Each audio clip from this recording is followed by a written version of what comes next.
연방정부가 임시 입국 허가를 받은 이민자들의 사회보장 번호를 취소하고 6천 명이 넘는 이민자들을 사망자 명단에 올렸다고 주요 언론들이 보도했습니다. 사실상 이들의 경제활동을 막고 자진 출국을 유도하기 위한 조치로 해석됩니다. 연방정부가 오늘부터 불체자 등록 의무화를 시행합니다. 단속이 강화된 가운데 얼마나 실효성이 있을지는 미지수입니다.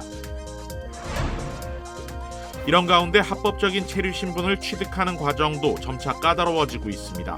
영주권 심사의 대면 인터뷰가 재개되고 재정 상황을 증명해야 심사를 통과할 수 있는 등 이민 절차도 점차 어려워질 거라는 전망입니다. 지난해 5월 경찰 총격으로 숨진 한인 양용씨 사망 사건과 관련해 경찰위원회가 사실상의 면죄부를 줬습니다. 경찰의 추격전을 벌이던 강도 용의자가 LA 한인타운에서 체포되는 영상이 공개됐습니다. 그 밖에 타운에서 또다시 뺑소니 사고로 20대 남성이 중상을 입어 경찰이 용의 차량을 수배했습니다. 매일 아침 마리아, 샘, 알렉스, 에이미는 단지 비즈니스를 하는 게 아닙니다. 꿈을 만들어가고 있죠. CBB는 각 비즈니스의 이야기를 알고 고객 한 분 한 분께 꼭 맞는 솔루션을 제공합니다. 저희가 만드는 것은 단지 금융거래 관계가 아닙니다. 고객 한 분 한 분과의 파트너십입니다. CBB and me. CBB and me. CBB and me. CBB뱅크, 고객 한 분 한 분을 위한 금융 파트너십을 만듭니다. 메디케어는 매년 건강보험을 5점 만점으로 평가합니다. 2025년 에스티바 헬스는 캘리포니아에서 4점 이상 받은 우수한 건강보험 중 하나입니다. 에스티바 헬스 가입하셔서 많은 혜택을 누리세요. 자세한 내용은 지금 바로 1888-688-8584로 전화주세요.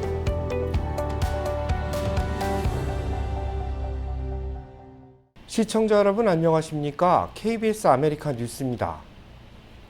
연방정부가 합법적으로 입국하지 않은 외국인들의 사회보장번호를 박탈하고 사망자 명단에 편입시킬 계획이라고 밝혔습니다. 사회보장번호를 무효화시켜 자진 출국을 독려하려는 취지로 분석됩니다. 연방정부가 수백만 명에 달하는 외국 국적자들의 사회보장번호를 무효화시킨 뒤 이들을 사망자로 편입시킬 계획이라고 밝혔습니다. 이 같은 조치는 사회보장국을 통해 이루어졌는데 대상자는 500만 명에 달하고 있는 것으로 전해졌습니다. 사회보장국은 일단 6,300명이 보유한 사회보장번호를 무효화시켰는데 범죄 기록이 있거나 국가에 위험이 있는 인물로 분류된 사람이 우선 대상자로 분류됐습니다. 이들 중에는 바이든 행정부 시절 미국으로 건너와 합법적인 체류 신분을 취득했던 망명 신청자 250만 명도 포함됐습니다. 사회보장번호가 무효화되면 은행 등 금융거래를 포함한 모든 경제활동이 마비됩니다. 또한 건강보험 가입을 제한받을 수 있고 합법적으로 근로도 불가능합니다. 오로지 현금으로 모든 일을 처리해야 하는데 신용사회로 움직이는 미국에서는 쉽지 않은 일입니다. 바이든 행정부에서 사회보장국장을 지낸 마틴 오마리는 이번 조치에 대해 재정적인 살인과 다름이 없다는 강한 비판의 목소리를 내놨습니다. 이에 연방정부는 사회보장번호를 보유하고 있던 불체자들은 미국 저소득층 시민들에게 제공되어야 하는 메디케이드 보험을 수혜받고 있었고 실업수당을 수급받는 경우도 있었다고 지적했습니다. 미국민에게 가야 할 혜택이 합법적인 입국 과정이 없던 외국인들에게 돌아간 것은 문제가 있다는 입장입니다.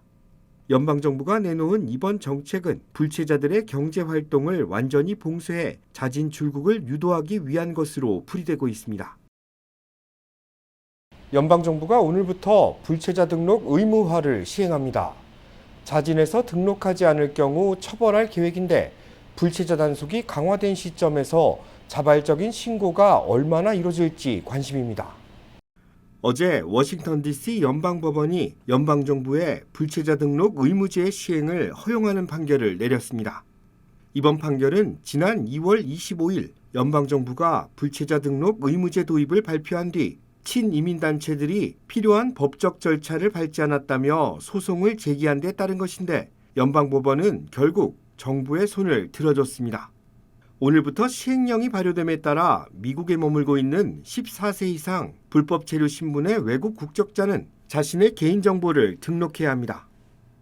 14세 미만의 경우 부모 또는 법적 보호자가 이 절차를 대신하게 됩니다. 등록 대상자는 연방이민서비스국 홈페이지에서 계정을 생성한 뒤 정해진 양식을 기입해야 합니다. 이름과 거주지 주소 등 개인정보가 요구되는데 향후 지문 채취 과정도 거쳐야 합니다.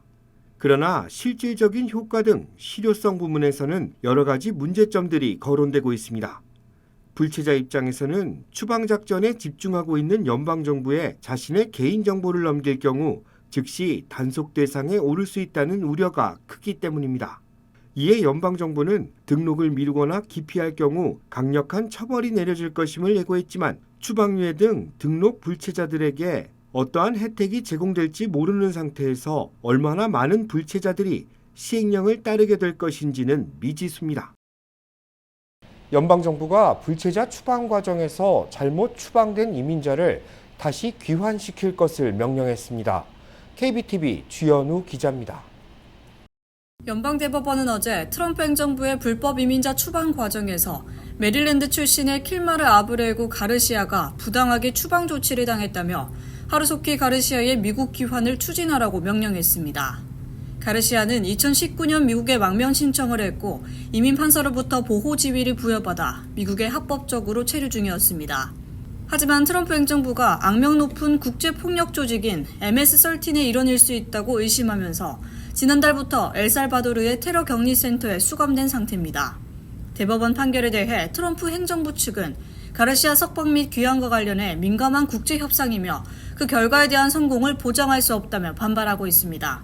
이민단속 당국은 가르시아가 신뢰할 수 있는 출처를 통해 MS-13의 고위 간부로 확인됐다고 주장하며 가르시아가 2011년 불법적으로 미국에 입국한 엘살바도르 출신이라고 덧붙였습니다. 반면 가르시아 측 가족 및 변호인단은 가르시아는 갱단과 전혀 무관하다고 주장하면서 가르시아를 집으로 데려오라고 촉구하고 있습니다. 연방이민단속국의 대규모 추방 정책은 법원이 강제 추방 작업을 일시 중단하라고 명령했지만 이를 강행하면서 법원 패싱 논란으로도 번지고 있습니다. KBTV 뉴스 주연우입니다. 합법적인 체류 신분을 취득하는 과정도 점차 까다로워지고 있습니다. 영주권 심사에 대면 인터뷰가 재개되고 재정 상황을 증명해야 하는 등 이민 심사가 보다 강화되고 있습니다. 이민 심사가 점차 까다로워지고 있습니다. 연방정부는 영주권 심사를 기존보다 대폭 강화할 계획임을 밝혔는데 국익에 도움이 되지 않는 이민 신청자들의 영주권 취득을 막기 위한 조치로 풀이됩니다. 지난 행정부 당시에는 영주권 심사 마지막 단계에서 대면 인터뷰 없이 서류 심사만으로 영주권 승인이 가능했지만 앞으로는 대면 인터뷰가 의무화됩니다. 트럼프 행정부 1기 당시 영주권 대면 인터뷰가 도입되면서 엄청난 적체 현상을 겪었는데 앞으로도 이와 같은 상황이 이어질 거라는 전망입니다. 이민 문호가 닫힌 것과 다름없는 상황에서 대면 인터뷰가 재개되면 영주권 취득에는 최소 4년 이상이 소요될 수 있습니다. 재정 자립도에 대한 평가도 재개됩니다. 이민 신청자가 미국에서 생활하는 데 무리가 없는지 가구 소득과 자산, 부채 등을 세심하게 분석하는 과정이 추가되는 겁니다.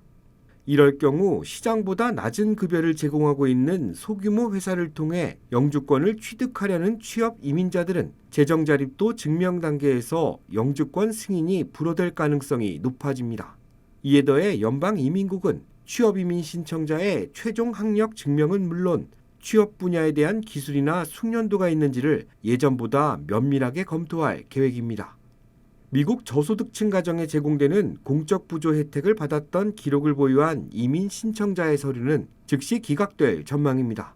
이 역시 재정 자립도가 낮다는 판단에 따른 겁니다. 한편 미국 시민권자와 결혼해 영주권을 취득하는 경우도 앞으로는 무조건 대면 인터뷰를 거쳐야 하며 실제 혼인관계임을 증명하는 다양한 검증 과정이 뒤따를 것으로 전해지고 있습니다. 백악관이 중국의 추가 맞불 관세에 대해 계속 보복한다면 중국에 좋지 않을 것이라고 경고했습니다. 트럼프 대통령은 자신의 관세 정책이 아주 잘 되고 있고 협상도 빠르게 진행되고 있다고 말했습니다. 보도에 김지숙 기자입니다. 미국이 중국에 대한 관세율을 145%로 끌어올리자 125% 맞불 관세로 대응한 중국. 백악관은 중국이 계속 보복한다면 중국에 좋지 않다고 경고했습니다. If China continues to retaliate, it's not good for China. The United States of America is the strongest, best economy in the world. 다만 트럼프 대통령은 중국과의 협상에 열려 있다고 밝혀왔고 낙관적이라면서 협상 여지는 열어뒀습니다. 중국이 먼저 움직이기를 기다리고 있냐는 질문엔 즉답을 피했습니다. 특히 동맹과 중국을 똑같이 대하면 중국을 고립시키는 게 어렵지 않겠냐는 질문에는 무역 상대국들은 미국의 시장이 필요하다고 답했습니다. 동맹을 우대하지 않아도 생존을 위해 결국 미국의 뜻을 따를 거란 논리입니다. The phones are ringing off of the hooks. They've made it very clear they need the United States of America. They need our markets. They need our consumer base. 이미 15개국 이상이 관세 협상을 제안했다고도 전했습니다. 트럼프 대통령도 자신의 SNS에 글을 올려 관세 정책을 정말 잘하고 있다고 주장했습니다. 미국과 세계의 흥미진진한 일이라며 관세 협상도 빠르게 진행되고 있다고 밝혔습니다. 트럼프 대통령의 언급은 정책에 대한 자신감을 드러낸 건데 중국의 보복 관세 인상 이후 주식과 채권 등 금융시장의 동요를 막기 위한 속내가 담긴 걸로도 풀이됩니다. 워싱턴에서 KBS 뉴스 김지숙입니다. 국내 소비 심리가 갈수록 악화되고 있는 것으로 나타났습니다. 1년 뒤 물가 상승률 전망치는 40여 년 만에 최고치를 기록했습니다. 박일중 기자입니다. 미시간 대학이 조사한 미국 경기에 대한 소비자 심리 지수가 50.8을 기록했습니다. 지난달보다 6포인트 이상 하락한 것으로 거의 3년 만에 최저치입니다. 관세로 인한 물가 상승에 대한 우려가 컸습니다. 1년 뒤 물가 상승률 전망치는 6.7%로 지난달 조사 5%에서 급등하며 40여 년 만에 최고치를 찍었습니다. 장기 물가 상승률 전망치는 약 30년 만에 가장 높았습니다. 심리 지표와 달리 아직 실제 지표는 안정적입니다. 전날 3월 소비자 물가지수 상승률이 낮아진 데 이어 이날 발표된 생산자 물가지수도 전문가 예상치를 밑돌았습니다. 다만 이 물가 지표들은 아직 미국의 관세 부과 영향이 본격적으로 반영되기 전에 집계됐습니다. 연준 인사들은 이날도 관세 영향에 대한 경고를 내놨습니다. 중간재 수입을 고려하면 관세의 영향은 생각보다 광범위할 수 있다는 겁니다. It's really important to take into account the fact that tariffs are applied not just to final goods that are imported in, but also to imported intermediates, which are about 44% or so. 미 뉴욕 주식시장의 주요 주가지수는 하락 출발했지만 백악관이 중국과 합의를 모색하고 있다는 소식에 2% 안팎 상승 마감했습니다. 하지만 안전자산으로 여겼던 미 국채와 달러 값은 오늘도 하락했습니다. 이에 대해 연준 인사들은 지금까지 시장이 잘 작동하고 있다고 평가했습니다. 뉴욕에서 KBS 뉴스 박일중입니다. 상호관세 유예 배경을 두고 다양한 해석들이 나오고 있습니다. 김지숙 기자가 분석했습니다. 상호 관세로 주가가 대폭락할 때 트럼프 대통령은 견디라고 했습니다. 90일 유예를 발표한 뒤엔 갑자기 이 자산을 언급합니다.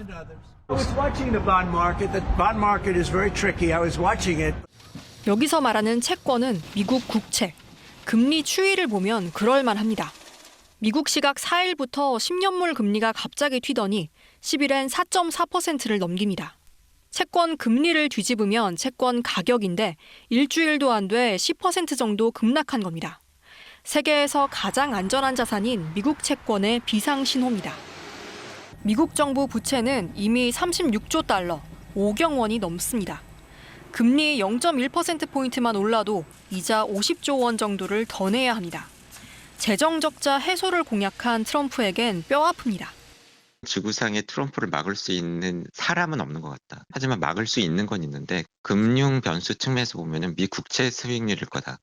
한 나라의 국채 금리는 그 나라의 신뢰도이기도 합니다. 믿을 만한 나라일수록 국채 금리가 싸도 잘 팔립니다.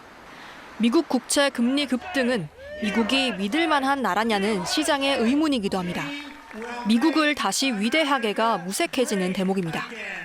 미국 국채 불안이 트럼프의 아킬레스건일 수도 있는 이유들입니다. KBS 뉴스 김지숙입니다. LA 경찰위원회가 지난해 발생한 한인 용의자 총격 사망 사건에 연루된 경관들의 징계 여부를 논의한 끝에 무혐의로 사건을 종결할 것을 결정했다고 밝혔습니다. 경찰위원회는 지난해 5월 LA 한인타운 아파트 단지에서 발생한 한인 용의자 총격 사망 사건에 관련된 조사를 벌인 결과 현장에 출동했던 경관들에 대응해 어떠한 문제도 없었던 것으로 판명됐다고 밝혔습니다. 경찰위원회는 경관 3명이 용의자와 대치하던 당시 용의자는 왼손에 흉기를 들고 경관들에게 다가왔고 경관들이 뒤로 물러났지만 용의자가 지속적으로 공격 자세를 취하는 등 경관들에게 물리적으로 가해를 할 의사가 있었다고 판단했습니다. 경관들의 총격에 대해 경찰위원회는 경찰 복무규정과 지침에 위반되지 않는 사항으로 이들에게 징계를 내릴 사유가 없다고 밝혔습니다. 한편 이 사건은 정신질환을 앓고 있던 한인 용의자에게 경찰이 무력을 사용해 숨지게 하면서 한인 커뮤니티 내부에서 비판의 목소리가 끊이지 않았습니다. 비살상 무기를 사용할 수 있었던 정황이 있지만 살상 무기를 발포한 데 따른 것이었습니다. 경찰과 추격전을 벌이던 강도 용의자가 LA 한인타운에서 체포되는 영상이 공개됐습니다. 사건 사고 소식 윤범수 기자가 전해드립니다. 할리우드 지역에서 시작된 추격전. 순찰을 하던 경찰이 수배 중이던 강도 용의자와 비슷한 인상차기의 남성을 발견한 직후부터였습니다. 정차 명령을 무시한 파란색 벤츠 차량은 남동쪽으로 도주하며 경찰의 추격을 따돌리려 했습니다. 잠시 후 주택가 막다른 골목에 들어선 용의 차량. Eastbound. George 2 dead end, or it could be at a dead end on Oakwood. 그 순간 방향을 돌린 용의 차량이 길을 가로막은 경찰을 향해 돌진했고 경찰의 총격이 이뤄졌습니다. 이후 하일랜드 애비뉴 선상에서 보조석에 타고 있던 용의자 한 명이 내렸고 용의 차량은 도주를 이어갔습니다. 이윽고 LA 한인타운으로 진입하기 시작한 용의 차량은 베벌리와 윌튼 교차로에서 옆에서 오던 빨간색 세단과 충돌했습니다. 용의자가 차에서 내려 뛰기 시작했고 차에서 내린 경관들도 뒤를 쫓았습니다. 결국 경찰은 추격이 시작된 지 7분여 만에 용의자 검거에 성공했습니다. 체포된 용의자는 19살의 퀸틴 몽크로 각각 한 건의 중범 상해와 도주, 난폭 운전 혐의로 기소됐습니다. LA 한인타운 카탈리나 스트리트. 윌셔가를 향해 달려오던 하얀색 세단이 길을 건너던 행인을 그대로 치고 달아났습니다. 차에 치인 29살의 남성은 중상을 입고 병원으로 후송됐습니다. 새벽 시간대 발생한 뺑소니 사고는 웨이모 무인 택시 차량에서 촬영된 것으로 뒤늦게 공개됐습니다.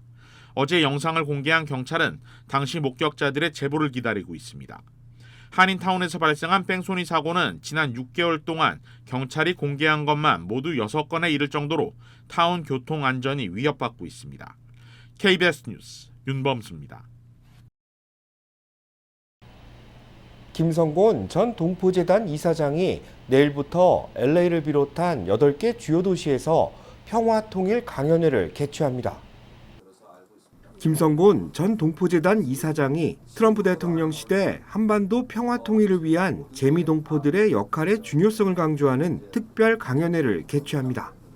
김성곤 전 동포재단 이사장은 오늘 KBS 아메리카를 방문해 특별 강연회에 대한 많은 관심과 참석을 당부했습니다. 분단의 문제를 어떻게 극복할 것인가, 특히 재미동포의 입장에서 앞으로 좀 어떤 역할을 해주셔야 될 건가, 거기에 대해서 제가 강연을 하기 위해서 이번에 오게 됐습니다. 김성곤 전 동포재단 이사장은 미국에 거주하고 있는 교민들의 힘을 모아 한반도 평화 통일을 이룰 수 있을 것이라고 강조했습니다. 남북관계에 좀 새로운 변화가 미국을 통해서 있게 되지 않는 그런 기대를 하고 있는데 구체적으로 어떻게 전개될지는 예상하기는 좀 쉽지 않습니다만은 어쨌든 트럼프 대통령 시대에 과거 그 하노이와 그 싱가포르에서 못다한 그런 과제를 좀 이번에 풀고 우리 분단 80주년에 뭔가 새로운 이정표를 만들 수 있는 그런 해가 됐으면 좋겠고. 한편 김성곤 전 재외동포 이사장의 LA 평화통일 강연회는 내일 오후 5시 임마누엘 대학교 강당에서 개최될 예정입니다. 2025 제2의 미글 LA 챔피언십이 다음 주 개막합니다. 주최 측은 LA 한인타운에서 기자회견을 열고 한인 골프 팬들의 많은 관심과 참여를 당부했습니다. LPGA 투어 JM 이글 LA 챔피언십이 다음 주 목요일부터 일요일까지 캘리포니아주 엘카바에로 컨트리 클럽에서 개막합니다. 주최 측은 어제 LA 한인타운에서 기자회견을 열고 한인 골프 팬들의 많은 관심과 참여를 당부했습니다. 이번 대회에는 한인 골프 선수들도 많이 참가합니다. 기자회견과 함께 진행된 팬사인회에 참석한 안드레아 리 선수는 이번 대회에서 우승을 노리고 있다며 한인 골프 팬들의 응원을 당부했습니다. Korean community in LA is very passionate about golf, and it's really good to see. I feel like there's a lot of interest and growth in golf right now, especially in the Korean community. We are looking forward to seeing everybody out and supporting the tournament, supporting Andrea Lee and these great players next week. 이번 대회에는 LPGA 세계 랭킹 1위인 미국의 넬리 코다 선수를 비롯해 대회 2연패를 기록한 호주의 해나 그린 선수의 활약도 기대되고 있습니다. 타이틀 스폰서인 대만계 파이프 회사 JM 이글 측은 산불 피해를 입은 지역 주민들의 재건을 위해 650만 달러의 기금을 기부하기도 했습니다. JM 이글 LA 챔피언십의 입장권은 공식 홈페이지에서 구매할 수 있습니다. 생활가전 브랜드 쿠쿠가 4월을 맞아 특별 할인 행사를 진행하고 있다고 밝혔습니다. 쿠쿠는 4월을 맞아 맞춤형 기능을 탑재한 안마의자를 대상으로 할인 행사를 개최하고 있으며 일시불 구매의 경우 최대 3,500달러, 임대 시 월 20달러 할인 혜택을 제공하고 있다고 전했습니다. 쿠쿠 안마의자에는 다양한 센서가 적용돼 사용자의 키와 체형을 스캔하는 기능을 보유하고 있으며 22가지의 맞춤형 케어 마사지 프로그램과 4개의 선택 부위 집중 모드를 통해 사용자가 원하는 안마를 받을 수 있습니다. 쿠쿠는 안마의자에 반려동물과 어린이가 다치는 것을 방지하기 위해 안전 센서를 탑재하고 있다고 강조하며 이번 행사는 오는 28일까지 이어진다고 전했습니다.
KBS 아메리카 뉴스 마칩니다. 편안한 주말 되시기 바랍니다.